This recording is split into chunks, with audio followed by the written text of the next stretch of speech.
यहाँ पर इस हिरन के बच्चे को एक पाइथन सांप ने जकड़ रखा था। बच्चा मदद की गुहार लगा रहा था, तभी वह हाइना आता है। हाइना आते ही इन दोनों को ऑब्जर्व करता है। हाइना तुरंत समझ गया कि इन दोनों के बीच नाजायज बंधन है। हाइना हिरन के बच्चे को बोलता है, मुन्ना रुक, मैं तुझे बचाऊंगा। हाइना हिरन को छुड़ाने की कोशिश में लगता है। पास खड़ी बच्चे की माँ फुल टेंशन में नजर आ रही थी। उसे लगा हाइना उसके बच्चे को बचाएगा। हाइना हिरन की मुंडी पकड़कर उसे बाहर खींचने की कोशिश करता है। हाइना के बचाने के अंदाज को देखते ही बच्चा समझ गया कि इसके इरादे ठीक नहीं। हाइना इन दोनों को इसी अवस्था में उठाकर दूर ले जाने लगता है। तभी कुछ देखकर हाइना रुकता है। वही पास से एक शेर गुजर रहा था। शेर को देख हाइना बोलता है, माँ की आंख, इसे अभी टपकना था क्या? हाइना दोनों को साइड में रखकर बोलता है, मैं बस 2 मिनट में आया। हाइना शेर पर नजर रखता है। शेर हाइना को नहीं देखता। शेर चुपचाप आगे निकल जाता है। हाइना वापस आकर बोलता है, खतरा चला गया। हाइना पाइथन को अपनी बातों में उलझाए रखता है। तभी हिरन का बच्चा चांस मार के वहाँ से खिस सकता है। हाइना हिरन के बच्चे को रुकने को बोलता है, लेकिन तब तक हिरन का बच्चा आंखों से ओझल होता है। हिरन का बच्चा ऊंची घास में तूफानी रफ्तार से भाग ही रहा था।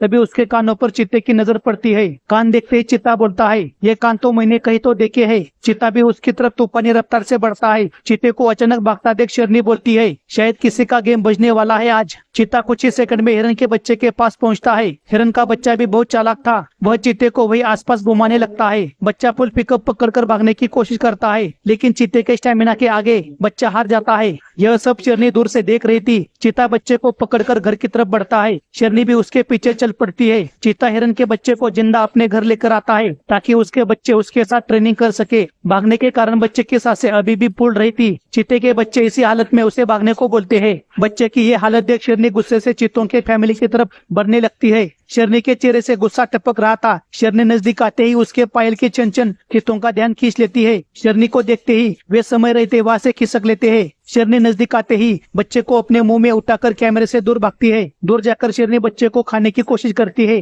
लेकिन तभी वह कुछ सोचकर बच्चे को चाटने लगती है। उसे अपने बच्चों की याद आती है। माना कि ये खूंखार है, पर इसके दिल में अभी भी प्यार बाकी है। कभी कभी ये प्यार कुछ ज्यादा ही तेज होता है। वो बच्चे की तरफ देखकर सोचती है, इसे अगर ऐसे ही छोड़ दिया तो ये मर जाएगा। इसीलिए शेरनी बच्चे के साथ चल पड़ती है। बच्चा जैसे ही थोड़ा सूखता है तो बच्चा फुल जोश के साथ पत्थर के ऊपर से छलांग मारकर भागने की कोशिश करता है। शेरनी उसके पास जाकर बोलती है, मुन्ना आराम से काम ले, यहाँ पर कदम कदम पर खतरा रहता है। थोड़ी देर बाद शेरनी बच्चे को उठाकर अपने घर की तरफ चल पड़ती है। घर पर शेर हिरन के बच्चे पर कुछ ज्यादा ही प्यार जताता है। बच्चे को ऐसे खूंखार प्यार की आदत नहीं थी। शेर बच्चे को ना चैन से सोने देता, ना भागने देता। बच्चा मन ही मन सोचता है, काश उस पाइथन के हाथों मर जाता तो अच्छा होता। लेकिन आखिर शेर बच्चे को अपने दोनों पैरों के बीच लेकर प्यार से सहलाता है। दूसरे दिन शेरनी बच्चे को उसके माँ से मिलाने के लिए ले जाती है। काफी देर ढूंढने पर शेरनी को कोई हिरन नजर नहीं आता। जो दिखते हैं वे इस बच्चे की तुलना में काफी बड़े थे। प्यास और भूख के कारण शेरनी का बुरा हाल होता है, लेकिन फिर भी शेरनी बच्चे को अकेला नहीं छोड़ती। शेरनी बच्चे को एक जगह खड़ा करके आसपास का चक्कर लगाती है, ताकि बच्चे के माता पिता मिल सके।